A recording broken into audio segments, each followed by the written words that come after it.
21 days challenge. अगर हम 21 days challenge को पूरा करते हैं तो रिसर्च के अकॉर्डिंग हम मैक्सिमम लोगों को पीछे छोड़ सकते हैं। देखो, पेंगुइन यूके के इस आर्टिकल के अकॉर्डिंग सिर्फ 51% लोग पूरे साल में एक बुक पढ़ पाते हैं। यानी अगर हम एक साल में एक बुक भी पढ़ लेते हैं तो हम 49% लोगों को पीछे छोड़ देंगे। अगर हम साल की 10 बुक्स पढ़ लेते हैं तो हम टॉप 34% रीडर्स में से एक होंगे। यानी 66% लोगों को हम पीछे छोड़ देंगे। और मेरी अजम्पशन ये है कि अगर हम 21 दिनों में 21 बुक्स पढ़ लेते हैं तो हम इस कैटेगरी में 95% लोगों से आगे होंगे। बट अगले 21 दिनों में हमने कोई भी बुक नहीं पढ़नी है। इस 21 डेज चैलेंज को हमने 3 यूनिट्स में डिवाइड किया है। यूनिट 1 है फ्रॉम डे 1 to 7 जो कि है हैबिट डेज, और इन 7 दिनों में हम हैबिट्स के बारे में पढ़ेंगे और उन्हें इंप्रूव करेंगे। यूनिट 2 डे 8 to 14 यानी स्किल डेज। इन 7 दिनों में हम डिफरेंट स्किल्स को एक्वायर करेंगे, जैसे कि money, time management, investing, productivity etcetera. और थर्ड यूनिट है डाइवर्स डेज, जिसमें हम कंप्लीटली डिफरेंट टॉपिक्स के बारे में पढ़ेंगे जो हमने पहले कभी भी ना पढ़े हों, ताकि हमारे ब्रेन को डाइवर्स नॉलेज मिल सके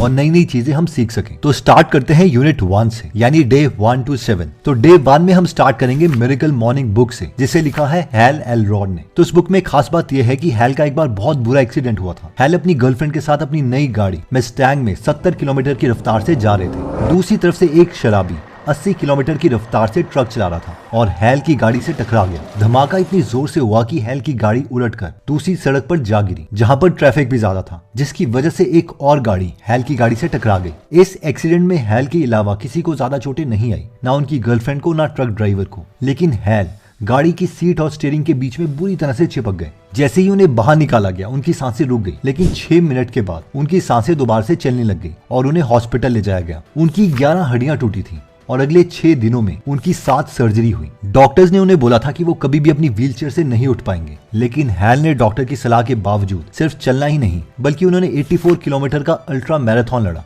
और हैल के अकॉर्डिंग ये सब उनकी मॉर्निंग रूटीन की वजह से हुआ है। हैल मॉर्निंग रूटीन में 6 चीजें करते हैं, जिसको हम सेवर्स एक्रोनिम से याद कर सकते हैं, जिसमें एस का मतलब है साइलेंस, यानी थोड़ी देर सुबह चुप रहो। ए का मतलब है एफर्मेशंस, यानी सुबह पॉजिटिव एफर्मेशंस करो, जैसे कि मैं बेस्ट हूं, मैं बहुत सक्सेसफुल हूं, एक्सेट्रा। वी से आता है विजुअलाइजेशन, यानी खुद को एक सक्सेसफुल इंसान बनते हुए इमेजिन करो। ई का मतलब है एक्सरसाइज, आर का मतलब है रीडिंग और एस का मतलब है स्क्राइबिंग, यानी जो भी हमारे मन में है उन थॉट्स को एक कॉपी पर लिख दो, बेशक उसे दोबारा ना भी पढ़ना हो। इससे हमें क्लैरिटी आएगी कि हमने लाइफ में करना क्या है। डे 2 में हम पढ़ेंगे डैरेन हार्डी की बुक द कंपाउंड इफेक्ट। क्या आपको पता है कि अगर हम एक पेज को 45 टाइम्स फोल्ड कर दें तो उसकी थिकनेस अर्थ से लेकर मून तक हो जाएगी। अब ऑब्वियसली हम एक पेज को उतना फोल्ड नहीं कर सकते, लेकिन ये सिर्फ एक थॉट एक्सपेरिमेंट है जो कि कंपाउंडिंग की ताकत को बताता है। एक और एक्सपेरिमेंट ले तो अगर हम 30 सालों तक हर महीने 20,000 रुपए की सिप खोलते हैं और हमारे पैसे हर साल सिर्फ 15% से इंक्रीज होते हैं, तो ये अमाउंट 30 सालों के बाद बढ़कर 14 करोड़ 1,96,412 रुपए हो जाएगा। इसके अलावा डे 2 में हम कंपाउंडिंग के बहुत से एग्जांपल समझेंगे, ताकि लाइफ में हम वो छोटे छोटे काम करने लग जाएं जो आगे जाकर हमें एक्सपोनेंशियल ग्रोथ दें।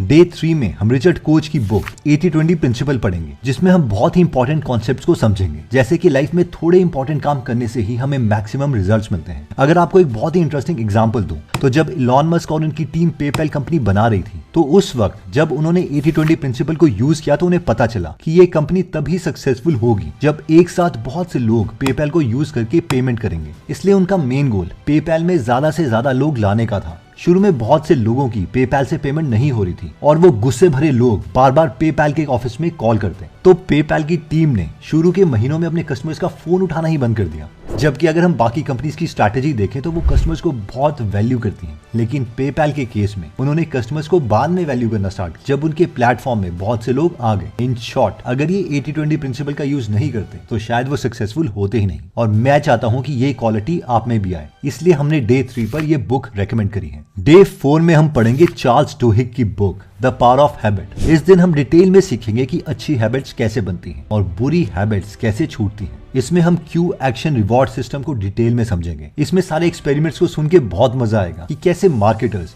इन हैबिट लूप्स को यूज करके हमें किसी भी प्रोडक्ट की आदत लगवा देते हैं, जैसे कि इंस्टाग्राम, फेसबुक एक्सेट्रा। डे 5 में हम शॉन स्टीवेंसन की बुक स्लीप स्मार्टर पढ़ेंगे और स्लीप के पीछे की साइंस को समझेंगे। शॉन को स्पाइन की प्रॉब्लम हुई थी, जिसकी वजह से वो बहुत टाइम तक बेड में ही रहे। किसी को इसका रीजन समझ नहीं आ रहा था, लेकिन शॉन ने खुद रिसर्च करना स्टार्ट किया और उन्हें पता चला कि स्लीप, एक्सरसाइज और डाइट को अगर कंबाइन भी कर दें तो उससे ज्यादा इंपॉर्टेंट है। इसमें उन्होंने बहुत से मेथड बताए हैं जिससे हम एक अच्छी गहरी नींद ले सकते हैं। आधे से ज्यादा बीमारियां तो अच्छी नींद लेने से चली जाती हैं। डे 6 और 7 में हम थोड़ा मोटिवेशन की तरफ जाएंगे। तो डे 6 में हम रिचर्ड बैक की बुक जॉनथन लिविंगस्टन सीगल पढ़ेंगे, जिसमें एक फिक्शनल सीगल की कहानी है कि कैसे उसकी बरादरी के सीगल बोलते थे कि हमें सिर्फ खाने के ऊपर ध्यान देना चाहिए, एक ईगल की तरह ज्यादा ऊंचा उड़ने का नहीं सोचना चाहिए। लेकिन वो हार नहीं मानता और फाइनली बहुत ज्यादा ऊंचा उड़ता है। ये बहुत प्यारी स्टोरी है। इवन अगर आपकी फैमिली में कोई छोटा बच्चा है तो वो भी इसे पढ़कर बहुत मोटिवेटेड फील करेगा। डे 7 में हम एंजेला डकवर्थ की book Grit the power of passion and perseverance देखेंगे कि साइंटिफिक वे में कैसे ये पैशन और मोटिवेशन काम करती है। इसके बाद आता है यूनिट 2 यानी डे 8 to 14। ये है स्किल डेज। इस हफ्ते हम अपनी स्किल्स को इंप्रूव करेंगे। डे 8 में आएगी जॉन सी बॉगल की book little book on common sense investing, जिसमें हम इन्वेस्टिंग के बेसिक सीखेंगे कि अगर कुछ भी हमें नहीं पता तो हम सिर्फ इंडेक्स फंड में पैसे इन्वेस्ट कर सकते हैं, जिसमें हमें एफडी से ज्यादा रिटर्न तो मिल ही जाएगा। और डे 2 में जो हमने कंपाउंड इफेक्ट बुक पढ़ी थी उसे और इस बुक की नॉलेज को यूज करके हम ये तो समझ ही जाएंगे कि 4 से 5 अगर हमें एक्स्ट्रा परसेंटेज मिल जाते हैं तो लॉन्ग टर्म में वो बहुत ज्यादा वेल्थ क्रिएट करके दे सकते हैं। डे 9 में हम सीखेंगे कि कैसे हम इंडिविजुअल कंपनी के शेयर्स को ले सकते हैं और ये हम देखेंगे पीटर लिंच की book one upon the wall street से। इसे बहुत ही सिंपल वे में लिखा गया है, मैथमेटिक्स बहुत ही कम है। पीटर लिंच ने हमें ज्यादा फोकस करने को कहा है कंपनी की स्टोरी में, यानी कंपनी अगले 2-3 सालों में अपने प्रॉफिट्स और रेवेन्यू को ग्रो कैसे करेगी। डे 10 में हम वही बुक पढ़ेंगे जो वॉरेन बफेट ने बचपन में पढ़ी थी और वो थी एफसी मिनाकर की बुक 1000 वेज टू मेक $1000। और इसी बुक के आइडिया को यूज करके वॉरेन बफेट ने बचपन में पहला बिजनेस खोला था। उन्होंने एक नाई की दुकान में पिनबॉल मशीन इंस्टॉल कर दी।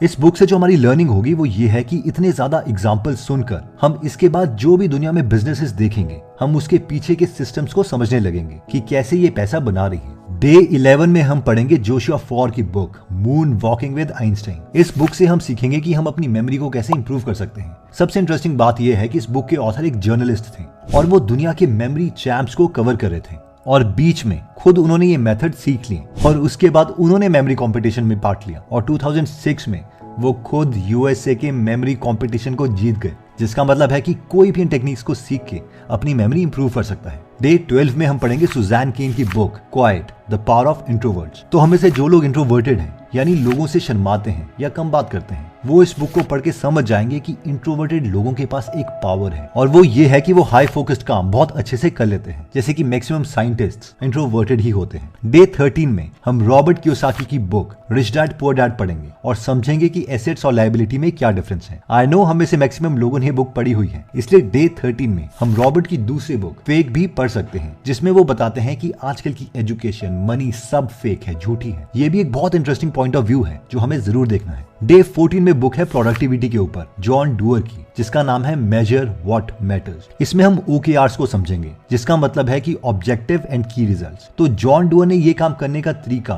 गूगल को बताया था और इससे पहले गूगल को मैनेज करना सर्गे और लैरी के लिए बहुत मुश्किल हो गया था। OKRs के रूल को यूज करके हम कंपनीज और इवन खुद को अच्छे तरीके से मैनेज कर सकते हैं। एंड कॉन्ग्रेचुलेशंस, उसके बाद हम आएंगे वीक 3 में यानी डे 15 to 21। इस 7 दिनों में हम कंप्लीटली डिफरेंट टॉपिक्स के बारे में सीखेंगे ताकि हमारा माइंड बहुत सी चीजों के बारे में जानना स्टार्ट कर दे। डे 15 को हम पढ़ेंगे स्टीवन लेविट की बुक फ्रीकोनॉमिक्स। इस टॉपिक को बहुत ही कम लोगों ने पढ़ा है। तो इसमें बेसिकली ऑथर्स दुनिया के अजीब गरीब पैटर्न्स को इकोनॉमिक्स के साथ कनेक्ट करते हैं, जैसे कि ड्रग्स बेचने वाले लोग अपनी माँ के साथ क्यों रहते हैं, या फिर अमेरिका में 1990 में अचानक से बहुत कम क्राइम क्यों हो गया था। और इसका रीजन ये था कि यूएस में एबॉर्शन को अलाउ कर दिया था। ऐसे पॉइंट्स को कनेक्ट किया है और सोचने का नजरिया बदल दिया है। आई होप आपको ये बुक अच्छी लगेगी। डे 16 में हम पढ़ेंगे डॉक्टर जोल फर्मैन की बुक फास्ट फूड जेनोसाइड, जिसमें हम साइंटिफिक रीजंस देखेंगे कि कैसे फास्ट फूड धीरे धीरे हमारी लाइफ कम कर रहा है। डे 17 में हम पढ़ेंगे डॉक्टर रॉबर्ट चालेंद्री की book influence the psychology of persuasion, जिसमें हम देखेंगे कि 6 प्रिंसिपल्स को यूज करके किसी को भी इन्फ्लुएंस किया जा सकता है। ये भी प्योर साइंटिफिक वे में बुक लिखी गई है, one of my most favourite books. Day 18 में हम पढ़ेंगे रिचर्ड डॉकिंस की बुक द गॉड डिल्यूजन्स, जो कहते हैं कि भगवान है ही नहीं। अब मैं ये नहीं बोला कि आप इस बात पर यकीन करो, but as an intellectual person हमें सबके आर्ग्यूमेंट सुनने चाहिए, क्योंकि मिस्टर रिचर्ड डॉकिंस को इडियट नहीं है। ये बहुत ही फेमस एवोल्यूशनरी बायोलॉजिस्ट हैं और बहुत से यूनिवर्सिटीज में इन्हें बुलाया जाता है। यूट्यूब में भी इनकी बहुत फेमस वीडियोस हैं। डे 19 में हम देखेंगे एडम की बुक मिडनाइट इन चर्बोनिल और उसमें हम देखेंगे कि कैसे एक इंजीनियर की गलती से न्यूक्लियर प्लांट में ब्लास्ट हो जाता है, जिसकी वजह से आज भी वहां पर लाइफ इम्पॉसिबल हो गई है। इस पर बहुत सी मूवीज भी बनी है, मगर आई विल रेकमेंड कि पहले आप बुक को पढ़ें। डे 20 में हम जॉनथन फोर की बुक ईटिंग एनिमल्स देखेंगे। अब आप में से जो लोग नॉन वेजिटेरियन हैं उनको मिस्टर फोर्स साइंटिफिकली प्रूव करेंगे कि जानवर खाने से एक्चुअल में नुकसान क्या होता है। ये रीजंस कोई रिलीजियस नहीं है बल्कि साइंटिफिक वे में बताए गए हैं। डे 21 में हमारे पास दो ऑप्शन है, या तो हम स्टीफन हॉकिंग की book a brief history of time पढ़ सकते हैं जिसमें उन्होंने नॉन साइंटिफिक बैकग्राउंड लोगों के लिए यूनिवर्स के बारे में बहुत आसान भाषा में समझाया है, या फिर एंडी वेयर की बुक मार्शियन पढ़ सकते हैं जो कि एक फिक्शनल स्टोरी है लेकिन बहुत से लोगों को एक्साइट करेगी कि ह्यूमंस मार्स प्लैनेट में रह सकते हैं। इस बुक में एक एस्ट्रोनॉट अकेला मार्स में फंस जाता है। बहुत इंटरेस्टिंग बुक है, इवन इस पर मूवी भी बनी है। दोस्तों ये सारी बुक्स आप हिंदी में पढ़ने या सुनने के लिए गूगल एप्लीकेशन के बॉटम में जाइए और इसकी एक लिस्ट हमने ऑलरेडी वहां पर बनाई हुई है जिसका नाम है 21 डेज चैलेंज। इसे क्लिक कीजिए और ये सारी बुक्स आपको वहां पर दिख जाएगी। आप चाहें तो गूगल एप्लीकेशन की सब्सक्रिप्शन भी ले सकते हैं जो ऑलमोस्ट ₹1 पर डे के अकॉर्डिंग मिल रही है, यानी 399 रुपीज 365 डेज के लिए। और इसके साथ हम एक free digital marketing copywriting course भी दे रहे हैं जिसकी वैल्यू 18,847 रुपीज है और इस कोर्स को 1400 लोगों ने 5 स्टार रिव्यूज दिए हैं। दोस्तों ये 21 डेज चैलेंज की वीडियो आप अपने फ्रेंड या फैमिली मेंबर को रेकमेंड कर सकते हैं क्योंकि इस वीडियो में पोटेंशियल है कि वो उनकी लाइफ पूरी चेंज कर सकता है। और सबसे इंटरेस्टिंग बात यह है कि जब ये चैलेंज खत्म होगा यानी 21 दिन के बाद तो उन्हें खुद बुक्स की आदत लग जाएगी। तो अगर आप चाहें तो उनके साथ जरूर शेयर करें। एनीवेज दोस्तों, अगर आप ऐसी नॉलेजेबल वीडियोस मिस नहीं करना चाहते तो सब्सक्राइब करने के बाद बेल का बटन दबाना मत भूलिएगा। आप कमेंट करके ये भी बता सकते हैं कि आप नेक्स्ट वीडियो किस टॉपिक पर चाहते हैं। जल्द ही हम आपसे दोबारा मिलेंगे। जय हिंद।